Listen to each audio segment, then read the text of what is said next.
Hello again, you lovely, lovely people. Thank you so much for the really nice comments about episode 1 of my John Lennon Imagine story. I really should have uploaded this, weeks ago, episode 2, but I've been working solidly on Foot Dance episode 10, the final episode, and it is an absolute belter. 3 new songs in that one, and the first of the 3 songs, Foot Dance, the actual theme song, now has a gospel choir on it, and my goodness me, a lot of work went into doing that. That's pretty much in the bag now. So for anyone interested in Foot Dance, this isn't an advert for that, episode 10 should be up in the next few days. I'd love to say in the next 24 hours. I've got to stop saying in the next 24 hours, because yesterday was the 8th of December, the actual 43rd anniversary of poor John Lennon's, well, I was going to say death, but assassination, yeah? He didn't die of old age, you know? Shocking. Even now, still shocking. And, I was literally just about to sit down and watch a new, I think it's a 3-part series about exactly that on Apple Plus. Just getting a tiny bit of me time that I wasn't working on Foot Dance. And I thought, hang on a minute. Don't you have some obligations here? You know, it's like, yeah, actually, right, forget this, turn it off, I will come back to it. But it's far more important right now that I play you episode 2 of my John Lennon Imagine story. Now, this one, it's kind of, certainly from the first 5 or 6, or maybe even more, no, from the first 4, from the first 4, call ramble much, mate, fucking hell. From the first 4, it is by far my favourite episode. Now, that takes nothing away from the other episodes. Yeah, oh my God, when I think about it, is it episode 4 or episode 5 when my favourite character comes back in it? Let me just explain something in my rambling way. Hang on, I'm absolutely boiling. It's been freezing in the house, but I do not need my layers. Maybe it's because I'm talking about something I'm very enthusiastic about. I can remove my layers now because I'm all hot and bothered. So, bear in mind, as I've explained at the beginning of episode 1, this was actually devised, and certainly the first 4 episodes or so, maybe 5, were recorded in my top secret underground nuclear bunker cannabis factory. Yeah, maybe it was a place for inspiration, but this is the thing. In there with me, my accomplice, partner in crime, her name was Christine, not Christine. Kind of spelt that way, but Christine. She was from Latvia. Martin, why you have to grow illegal plants? She was absolutely brilliant. She helped me. It's actually in one of my prison diaries. I'll be editing them soon as well. Once I'm done with Foot Dance, I will then be kind of surfing on 2 surfboards. My left foot will most definitely be working on the John Lennon Imagine episodes. That's the re-recordings of these very rough ones, with a few changes and stuff. That'll be a proper audiobook to go on Audible. You know, that's a thing to pay for. So make the most of these free rough recordings that were recorded in an illegal nuclear bunker cannabis factory. That's something quite cool and sexy about that, I guess. It wasn't so cool and sexy going to prison for it, though. So, yeah, well, I mean, obviously it was sexy the very passionate nights I spent with Big Dave on D-Wing. That's a joke. Either way, the left foot will be working on the John Lennon Imagine re-recordings, hopefully for Audible. It'd be nice to make some money at some point. And the right foot will be editing, however it's going to be doing that, being a foot, the prison diaries. 3 of them, 3 volumes. They cover the subjects of sex, drugs, and rock and roll. And hopefully I get a proper publisher interested in them, because they're surprisingly written as comedy, even though it's actual, true, my life, you know. And I've also written it to be a film, basically. Take the best bits of those 3 volumes and you've got a very, very interesting and entertaining film that I would want to play me in. But hopefully I'll get a publisher interested in them, because I don't want to be self-publishing them, you know, to like 3 people, and one of them would be my mum, and I don't know how that's working out. She's got Alzheimer's now and doesn't even know who I am since I got out of prison. But when I was writing this, as you may have heard at the beginning of the other one, Christ, I really am rambling on. How long's this been? Over 5 minutes? Jesus Christ. I will try and get to the point here. I'm so sorry. The lovely Christina Martin, why you have to break the law? She was amazing. Once she was in my life and knew that there were some naughty plants being grown, it wasn't like she embraced it. She respected me even more. No, but she supported me. She was so bloody good, to the point that when it was time to cut down the cannabis plants, about 2.5 months into the grow, basically you've got to get the buds off the branches and pull the leaves off and put them out to dry. Now, up until that point, obviously, it was the two of us doing that, and it's a laborious task. And she was really good at it. Like, she would do, this is shocking, she would do 6 plants in the time it took me to do 1. I was that shit at it. Definitely not born into a life of crime, really, but neither was she. And this is the thing. God bless her. She was only doing it to help me. And once I was writing this book, I was like, right, okay, well, I'm happy to sit in there with you, but I really, really want to focus on this. While it's pouring out of me, I know what it's like being a songwriter when you get writer's block. Right now, I am literally exploding with this. I need to write it now. I can't be waiting, and that's really bad. I let her do all the work while I just sat there writing my book in the grow room. So literally, the episode you're about to hear was actually written in a room full of cannabis plants that were being processed. I mean, you couldn't write this, could you? But then I have. That's a different book. But, that one's called Operation Live Oak, Diary of a Drug Lord. Now, I obviously don't call myself a drug lord. The BBC News referred to me as a drug lord. Made international news, that one did. Incredible. Considering, 1, it's plants. Doesn't matter how many. 2, I didn't really know much about the whole business. Really, I just realised there was an easy way to get your rent paid. That was how it started. And then it's like, well, then I can get this incredible building, this nuclear bunker, and it's an easy way to get that paid.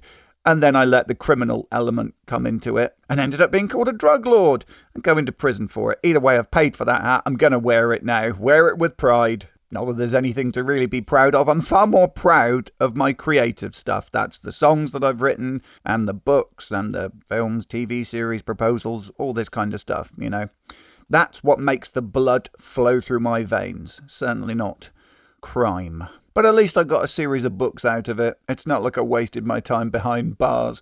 But I'll be recording the audiobooks of my prison diaries. Hopefully they will also be on Audible. But I will be uploading to YouTube selected chapters.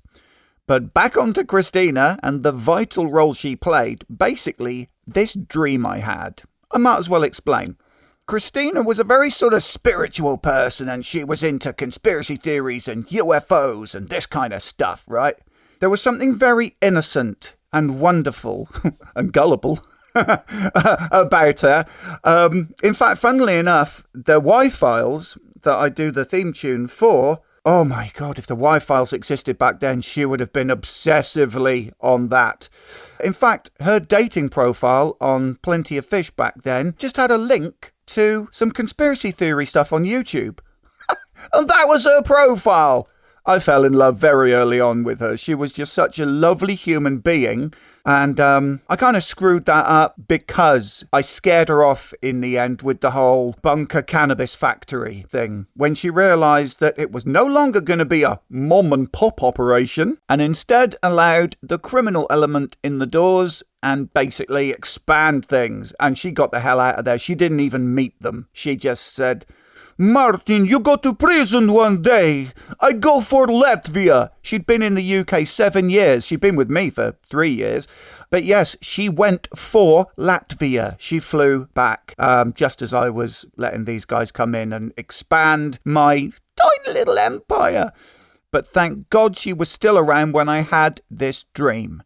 Now, Christina was big into dreams. she had this book, which if you looked in there and you think, last night I dreamt I was flying, well, you'd look up what that means, yeah? She always used to say, when I would wake up, Martin, what did you dream? And I'd say, sweetheart, you know, I never really remember my dreams.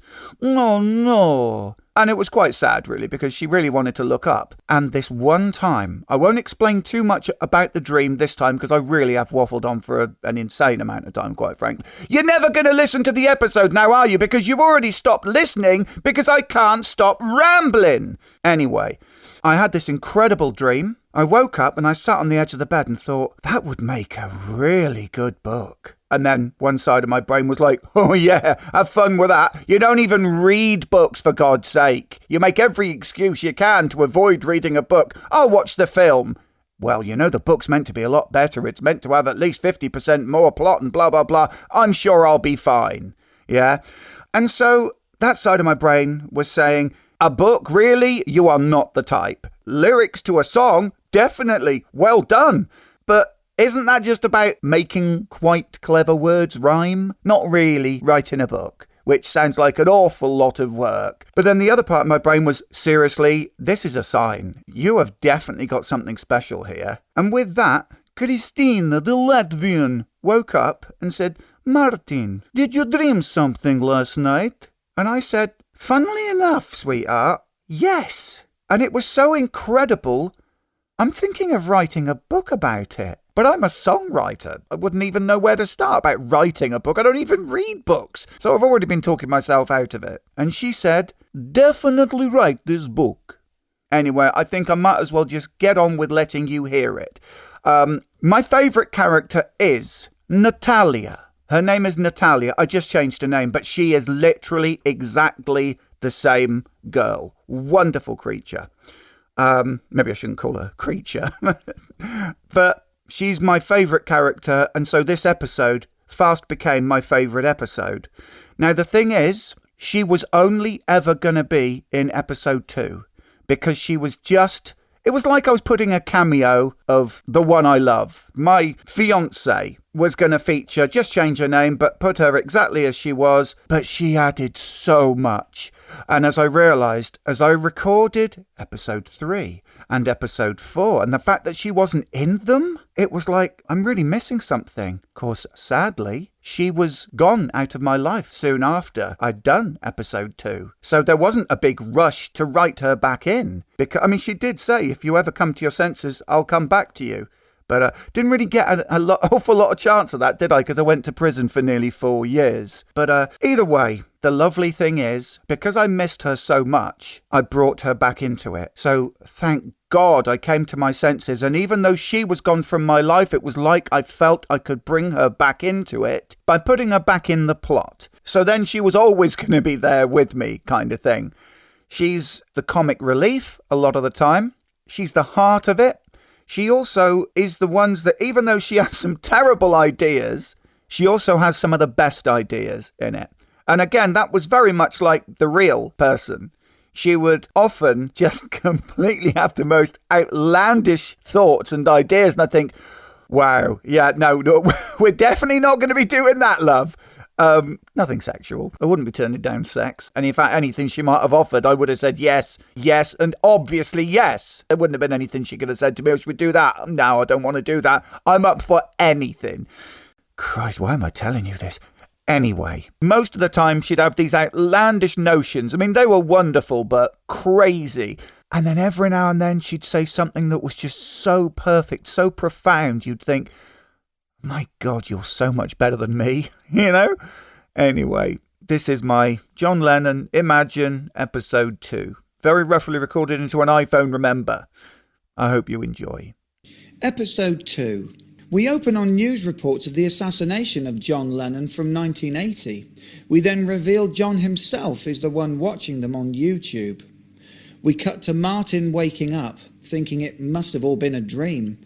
Then as he makes his way down the stairs, he hears the sound from the TV and comes into the room. There he finds John sitting silently watching the Larry King interview with Mark Chapman, his own killer. It is notable that for once, John Lennon is speechless, seemingly emotionless. No anger, no quips, remarks or questions. As Martin watches silently and compassionately from the sidelines, John only says one thing. My sons are all grown up and I missed it all. It's not all missed, John. You can still connect with both your sons and Yoko. Treat this as a second chance that no one else gets. Try and be positive, mate.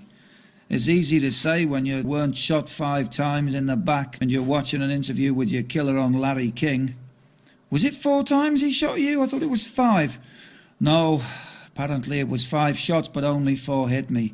In the back, I might add. Yeah, how is your back? Well, it's the strangest thing. There's no marks, but I can feel where I've been shot. Although it's only a dull pain, it still kind of freaks me out to think what I'm really feeling. Well, let's try and put all that behind you. See what I did there? Morning wit, we call that.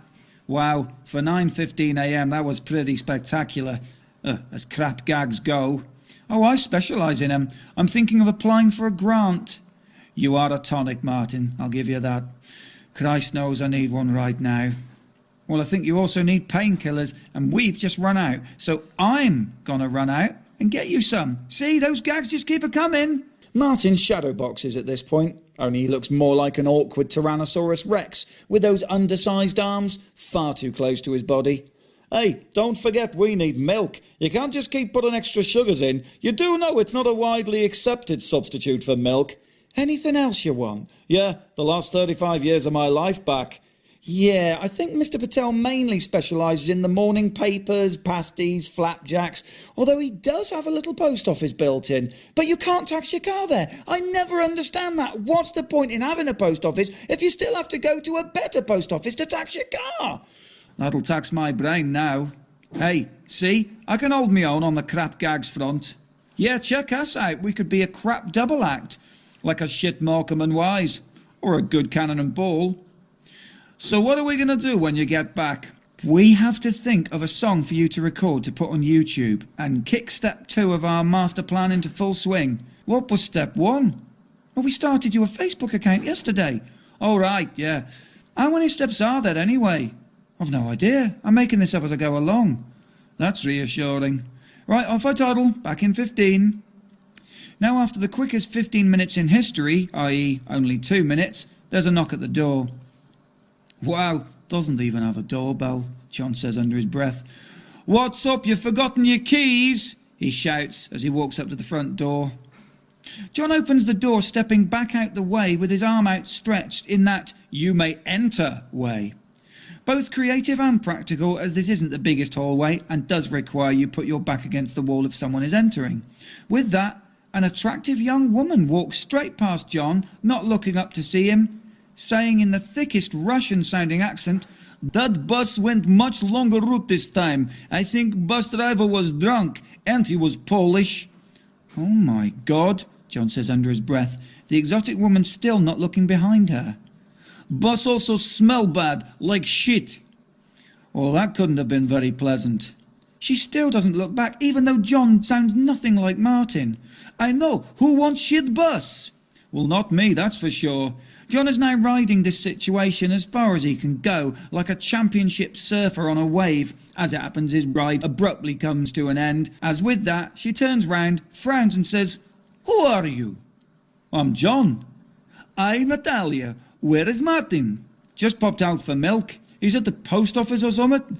"You know it's not real post office. You cannot tax car there." "Yeah, there was something about it on the news." "So are you from round here?" "Actually, yes." John still can't believe he's saying this again after so many years. "I'm not from around here." "No kidding. Is that a Birmingham accent?" "No, I am foreign. I'm from Latvia, but my name is Russian. I was born when we were part of USSR. "All right, back in the USSR, eh?" "Yes, you know it?" "Well, we used to do a song about it." "So you know all about it then?" "Well, end of World War II, and Russia just comes in and says, we like Latvia, you may have good ports, good access for shipping, we're going to have it now, and we are too small to say no." "Well, that's not very nice." "No, not very nice. We sing songs of Latvia, songs of freedom. Now we are free again." It's nice to know a song can still change the world. With that, Martin opens the front door and walks into the kitchen where John and Natalia are. Natalia, I forgot you were coming today. Yeah, she's been telling me all about Latvia and their freedom from the evil clutches of communist oppression. I also tell him about post office, but he see news. Martin looks confused. Either way, Natalia, sweetheart, I'm so sorry, but I'm not going to be able to do anything with you today. We've had something come up and I've got to help John. But I ride on shit bus. Don't worry, mate. She won't be in the way. Well, so long as you can keep this completely secret, Natalia. This is very, very serious, okay? I make tea for everyone. You have milk or you want me to make special Latvian tea with extra sugars? Martin, give her the milk, quick. Half an hour later, after an extra milky tea, Martin says, So John, what song would you say sums you up best if we're picking just one to record for YouTube? I don't know, really. It's like saying pick one of your kids over the other. You can't do it. Not the best analogy, mate. You are, after all, famous for giving nearly everything to one son and piss all to the other. Who is famous? John is famous? No, he's just a normal guy, but famous for being a bad dad to one of his kids. Yeah, rub it in, why don't you? Why are you bad dad? Oh, thanks, mate. Now everyone has to know. Well, no, it's more a case of he just needs to apologise to his eldest son for not treating him as good as his youngest. Eh, John? Don't worry. I intend to put things right as soon as I can. Good for you. It is never too late to say sorry. So let's just pick a song and get this ball rolling. But which one? You need to pick song? Well, Imagine was voted the song of the millennium. Really? Ha! Take that, Sir Paul McCartney. Yes, take that is good. I like their song from Sainsbury's advert, Let It Shine, Let It Shine. That's not even how it goes, Martin says under his breath. Natalia, do you want to put the kettle on again, sweetheart? 1 hour later, John says, Has this guitar ever been tuned? Hey, be thankful you ended up in a house of a man who at least owns a guitar, even if he can't play it. Seriously, how old are these strings? Well, I bought it because it had a Union Jack flag on it. This was in the height of the Britpop era, when Oasis were at their peak, so must be about 20 years old, and I've never changed the strings. I just liked the look of it and never got around to learning to play it. And who are Oasis when they're at home? They were a great band. Took heavy influences from the Beatles. Noel Gallagher often said he took Beatles chords and just rejigged them into his own songs. A man with taste. Yeah, shame they're not together anymore, actually. They're brothers, Liam being the singer and Noel being the guitarist and all-important songwriter. They used to fight a lot, and now they don't speak anymore. Noel goes under a different name now, still singing the old songs his brother wrote for them, but it's not the same. That is sad. I can relate to it, though. Me and Paul were like brothers from the age of 15. We were playing music together, and I used to give him such a hard time. He was just such a nice guy, you know, easy pickings. And it didn't help he was a pretty boy with so much talent, and I was just a bit of a delinquent, you know, passed from pillar to post. He became my best friend, but I always wanted to be one up on him. Didn't that make it work out so much better for the band, though? That rivalry? Always trying to write a better song than the other? But at what cost? Well, the world thanks you for it. The songs you wrote due to your one-upmanship will forever be embossed on the planet. So I passed the audition then, he says, making reference to his closing remarks, the last time the Beatles ever played together live during their infamous rooftop performance. You sure did, John. Hey, are you doing audition tape for Britain's Got Talent? Christ, I didn't even realise you were there, Natalia. Yes, John is going to sing a song and play the guitar for his audition. Oh, you should juggle as well. Nobody ever plays guitar and juggles at the same time. Yeah, there's a reason for that. Hey, do you fancy putting the kettle on again, Natalia? Yeah, and you want to check all my cabinets for anything close to its sell-by date? Natalia leaves the room once more, whilst John finishes tuning using an app on Martin's phone. This thing is amazing. 1 minute it's a guitar tuner, the next it's a phone. Yeah, and the next it'll be making your tea. That'll be Natalia out of a job then. So are we agreed? Imagine is the one to go with. Well, I'm not going to argue with Song of the Millennium. Right, hand me the phone, I'll video you. It's a video camera as well. This really is like James Bond. Yes, Miss Moneypenny, get ready to record, he says. in a terrible Sean Connery accent that sounded more like Billy Connolly. John plays the most captivating acoustic performance of Imagine, the famous piano and strings replaced with just gentle guitar plucking. Many others could do it, but this is clearly the real John Lennon. As he finishes, there is a beep of the iPhone finishing recording, and cheering comes from the kitchen. Natalia comes rushing in saying, "I love this song, my favourite Beatles song." "Well, it's not technically a Beatles song, but thanks anyway." "Yes, you sound just like Paul McCartney on Original." But Martin abruptly cuts him off. "Seriously, it's not worth it. Take the compliment where you can with this one." Moments later, Martin is uploading the video from his phone on YouTube. He says, "This should only take 5 minutes now, then you'll go live." So what happens once it goes live? Well, I guess we sit back and watch the hits counter go up. Might take a while to go viral, but meanwhile we can set up a Twitter account for you. 1 hour later, right, well, I've tried to think of many different Twitter usernames. John Lennon, obviously taken. John Lennon Lives is also taken, as is John Lennon Alive. I've had to go with John Lennon Back. Or, that doesn't sound right, mate. I mean, I was shot multiple times in the back and died from it.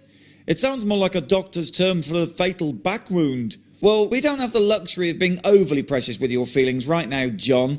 If you could feel the bloody agony my back is in right now, you'd realise just what my feelings are. Right, do you want me to say, well, let's try and put that all behind you again? 'Cause I'm happy to reuse my crap gags until you shut up. Christ, no, I've learnt my lesson. I'll give you no more trouble, sir. OK, then finished.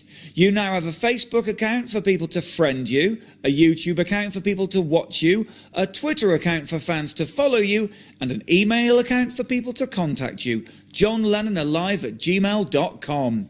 So what do we do now then? Just sit and wait, yeah? Yeah, not much more we can't do right now.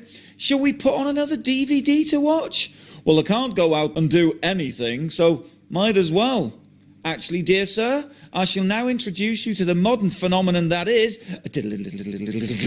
Netflix. 5 episodes of Breaking Bad later, after Martin has been periodically checking YouTube to see how many views John's video has had, well, I wasn't expecting it to be quite up to Gangnam Style hits just yet, after only 5 hours, but only 2 views, seriously? But hang on, we've watched it at least 5 times. Yeah, but it only counts a computer or device once. It would need to be a different one to register another hit. So only one other person has seen it. I think it's worse than that.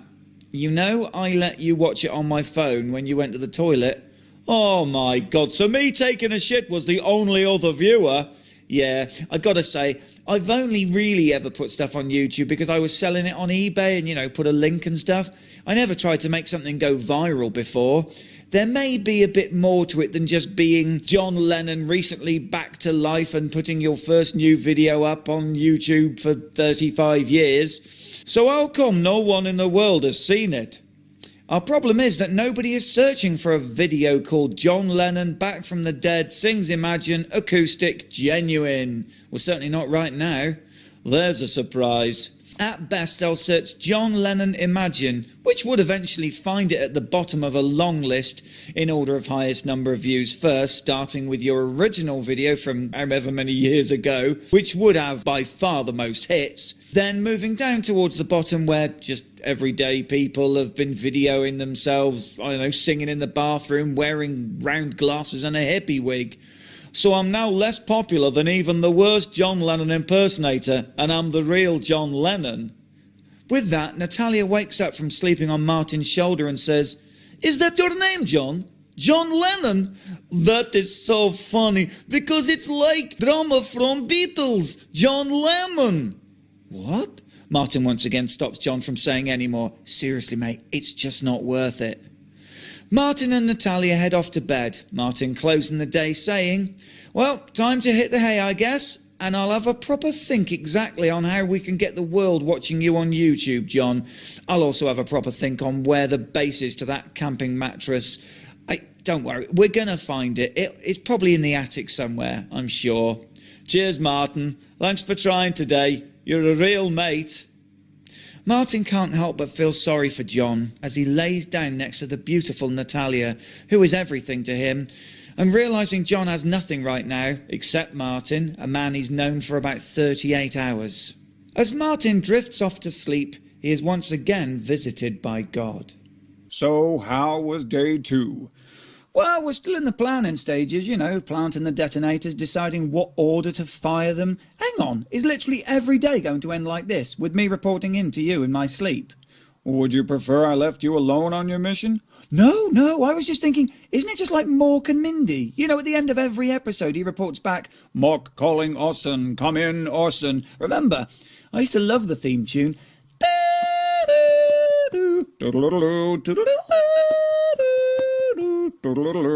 You remember that? Wow. How can I forget? It was me that put the idea out there that Mork should have his own series, after his appearance on Happy Days. Really? Mork started on Happy Days? With the Fonz? Oh, yeah, and Laverne and Shirley. I don't think I've ever seen Laverne and Shirley.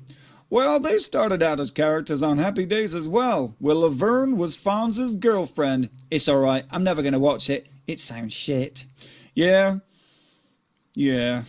Well, here's a bit of trivia for you. In the opening credits from Season 6 onwards, it featured Laverne and Shirley kissing a poster of the Beatles.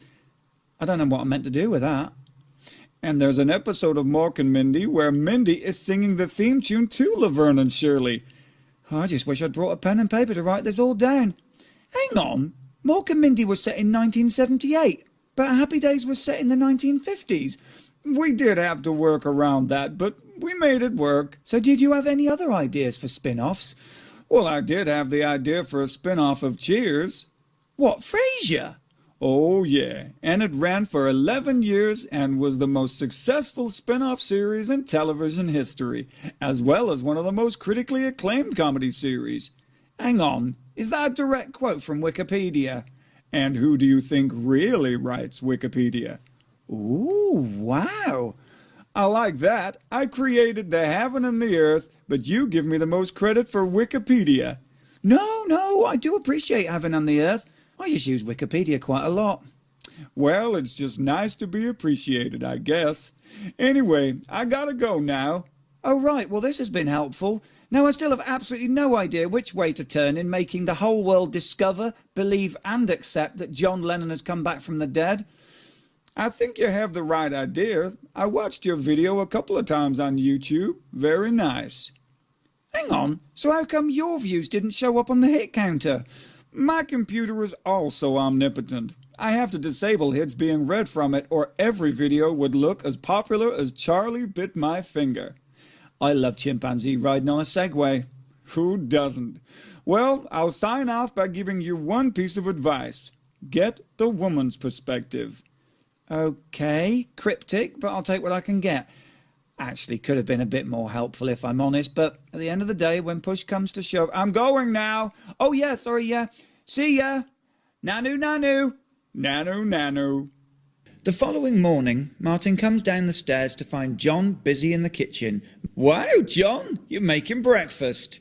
Yeah, I actually enjoy it. Spent the last few years as a house husband, and it really relaxes me. Well, it suits me because I'm famished. What are you making? Scrambled eggs.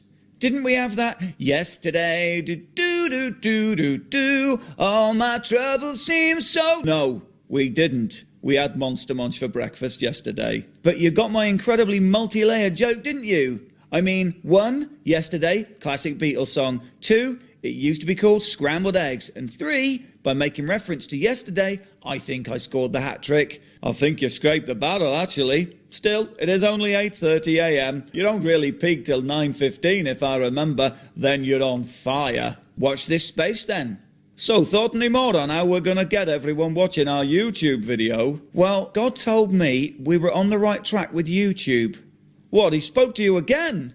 Yeah, I think it's going to be a nightly thing now. So you're like a modern-day Moses, then? Actually, I gotta say, it does feel really nice to be held in such high regard. We talked about old TV shows last night. You ever heard of Mork and Mindy?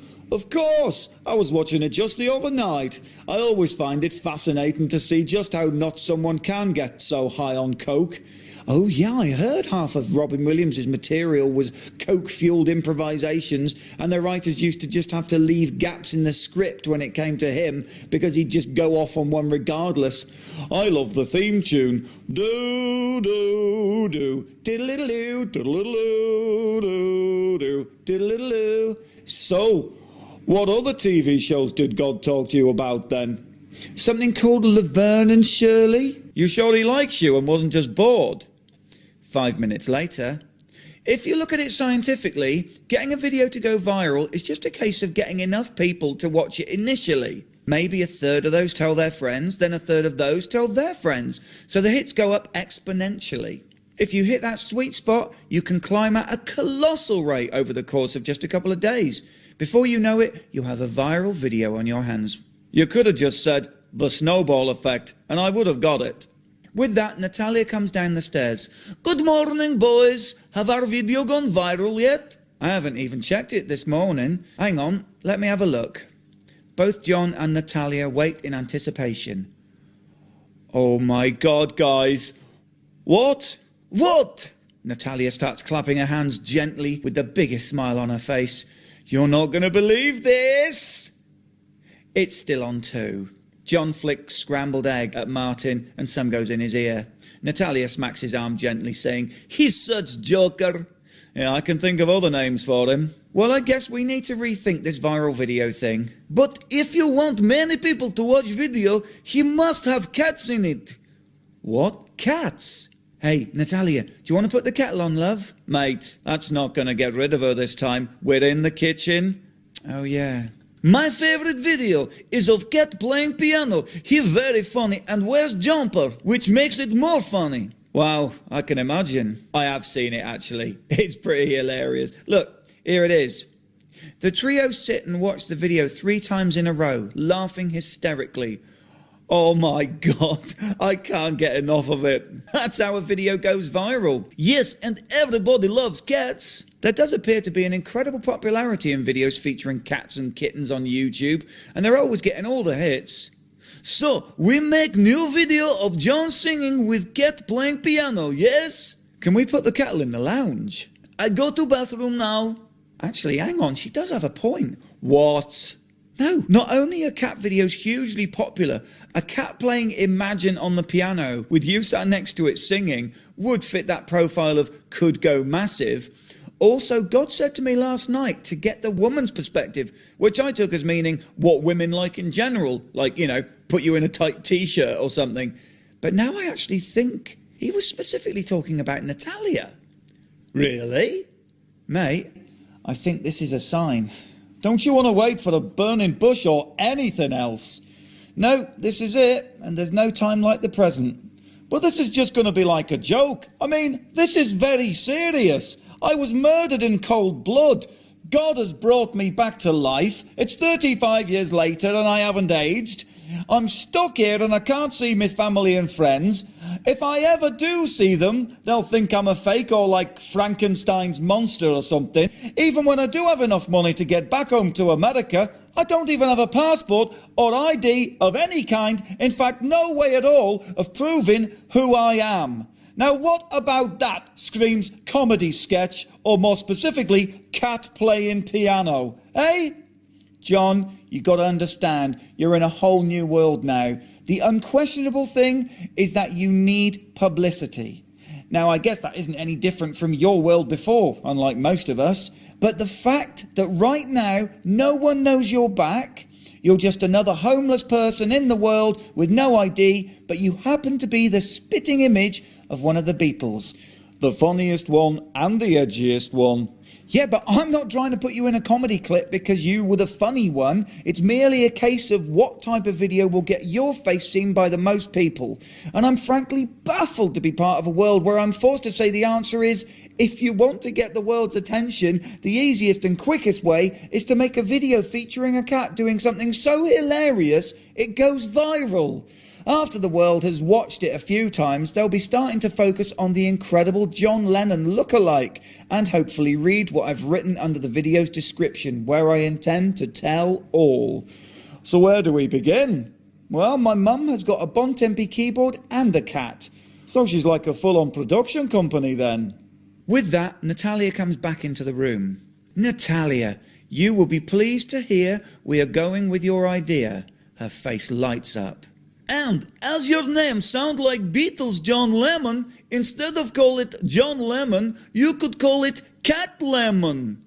What? Martin leans over to John and discreetly says, Right, I found good ideas are few and far between with the lovely Natalia. They're not like buses, you know, you wait all day and then 3 come along at once. It's more like you wait all week and then when one does come, treat it as the true gem it is. But understand that it's an isolated incident and definitely don't listen to her next one.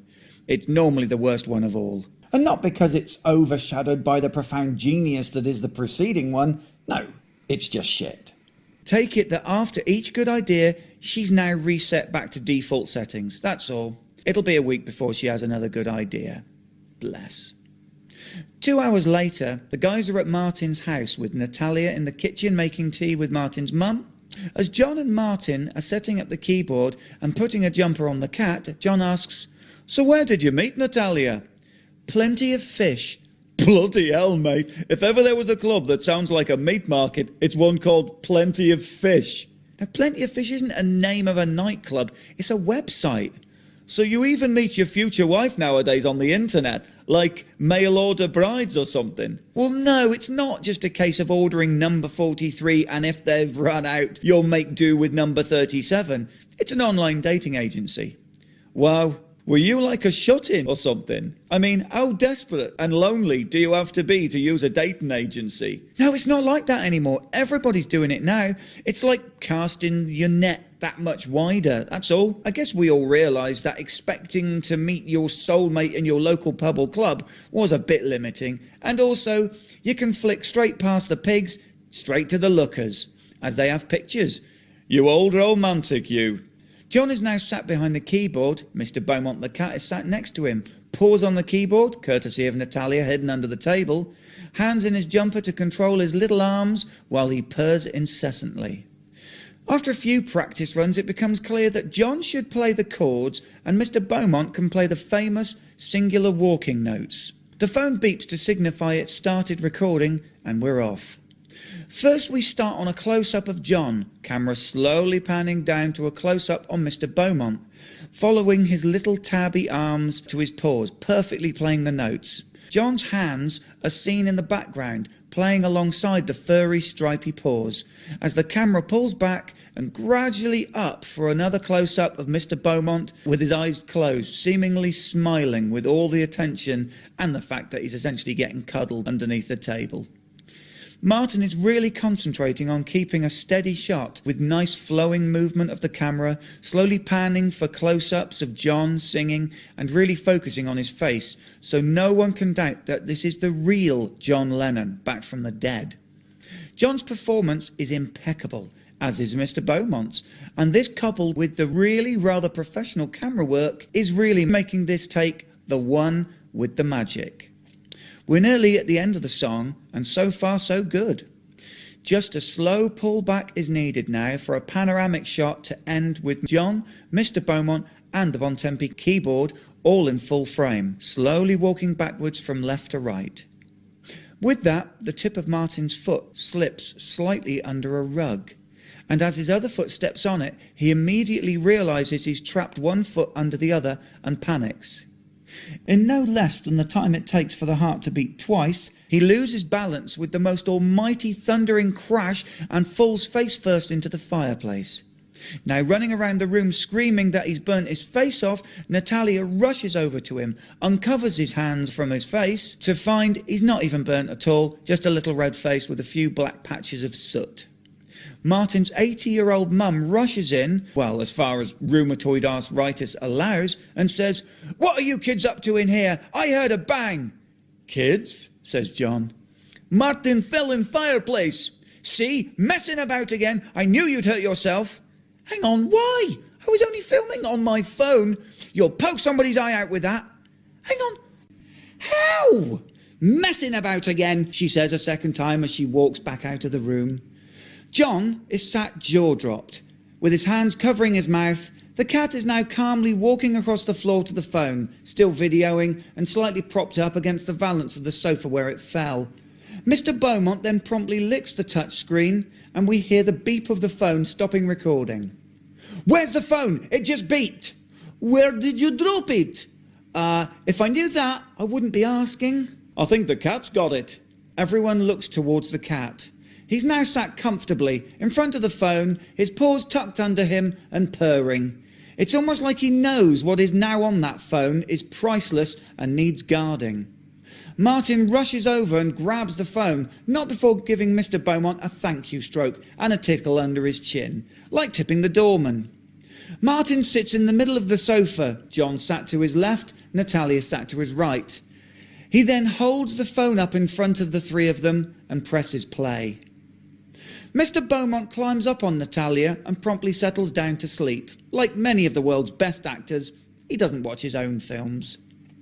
The trio sit watching intently, Martin silently marvelling at his steady-handed camera work and eye for a good shot. This is, after all, a one-take wonder. John sits and watches in awe of such a tiny colour TV. He's seen his own videos before, although this one may be a bit different to the many movies and pop videos he's made. Natalia strokes Mr. Beaumont as she sits, smiling from ear to ear, ecstatic that she has now made her first entry into the world of the cat video. They all can't help but smile at the cat playing piano and laugh out loud at a couple of times, as the camera dutifully captures the sincere performance on John's face, then pans straight down to the cat playing piano. Even though all three know what is coming, there is nothing to prepare yourself for what comes next. As the camera pulls back for the climax of the song and Martin's beautifully framed final shot, the picture tips over by about 45 degrees, suddenly drops to the ground, landing in just the right place to perfectly frame the fireplace as Martin appears to almost somersault face first into it, then rolls around directly in front of the camera screaming, "I've burned my face off!" He then stands up, face in hands, crying like a baby girl, and is nursed by a beautiful Latvian, ending in an old lady rushing in and telling everyone off with that immortal line that all mums default to at some point, "You'll poke somebody's eye out with that." Have you ever had face ache from smiling so much you nearly got lockjaw? Have you ever laughed so much you made no sound because you couldn't breathe and was literally on the floor gasping for breath? Have you ever weed just a little bit from laughing so much and also got a stitch and had to hold your sides for fear your stomach might burst? Well, all of the aforementioned conditions were dosed out in equal measures on the sofa, with the latter being probably the reason Natalia rushed off to the toilet. Women never have the same strength as men when it comes to keeping a wee in under desperate circumstances. The electricity in the air surrounding the trio is magical. It is only slightly dulled by Martin's mum grumpily saying, "Are you going yet?" "Yes, we're just packing up things, mum, and we'll be out of your hair in 2 shakes of a lamb's tail." Martin is buzzing. He knows what they have recorded is YouTube gold. "You're not leaving that there, and you can put everything back where you found it," she ends by saying. Everyone gives Mr. Beaumont one last fuss before leaving and shouts, "Goodbye and thanks," to Martin's mum, who simply replies, "Yes, yes," as she waves them out the door in that shoo, shoo manner you use when you're trying to clear animals out of the way. I think we've captured lightning in a bottle here, guys. I thought I'd lived, but I've never seen anything like that before. Cat was funny, then Martin fall. 1 hour later. Well, guys, it's online, and I've included all sorts of phrases which will find it. Here is the name: cat playing piano, John Lennon lives, alive, back from dead, imagine, face on fire, epic fail. I've put a description as follows. This will be hard for the world to comprehend right now, but please note, this is not a joke, nor is it a publicity stunt. As of 0900 hours on the 21st of May 2015, John Lennon of the Beatles officially returned from the dead. He is currently at an undisclosed location. All will be revealed over the next 2 weeks. Feel free to study and scrutinise this video, filmed in 1080p high definition, so you can zoom in and see for yourself that he has not aged since his assassination. The world will never be the same again, and you saw it here first. Pass it on. Martin ends by saying, so now we sit and wait. And that's the end of episode 2. Thank you so much for making it this far. There'll be some videos on the screen now, which are essentially unlisted ones that are on my channel, just like at the end of the last episode. There'll be something to do with the bunker, I feel sure. And don't forget to look out for episode 10, the final episode of Foot Dance, in about a week's time. And shortly after that, episode 3 of this story, my John Lennon Imagine story. Thanks again. And tutty bye.